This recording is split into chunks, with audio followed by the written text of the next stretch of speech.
18 июня в северной столице состоялся последний день работы Международного экономического форума.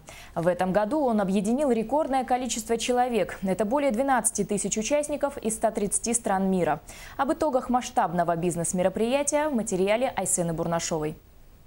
Старт итоговому дню работы ПМФ дала конференция по экономическому развитию Арктики, панельная сессия которой прошла с участием глав арктических регионов России. С докладом о перспективах развития арктической зоны Якутии выступил глава республики Егор Борисов. Строительство железной дороги в городе Якутске открывается путь создания модального транспортного коридора. Это сократило бы на 2700 миль самый короткий так называемый морской путь через Берингов пролив. Мы могли бы наряду с чукотскими нашими коллегами начать освоение Надеждинского месторождения на реке Колыма, которое могло бы обеспечить поставки на экспорт высококлассного жирного угля. В завершении содержательного выступления Егор Афанасьевич пригласил инвесторов в республику и подчеркнул, что Якутия – это регион с огромным потенциалом и емким рынком. Далее члены делегации республики отправились на встречу с представителями японского банка Джибик, где вместе они обсудили предстоящую сентябрьскую встречу в рамках Дальневосточного экономического форума. Как отметил господин Маэда Тадаси, компания Джибик намерена сотрудничать с Якутией в инвестиционном плане.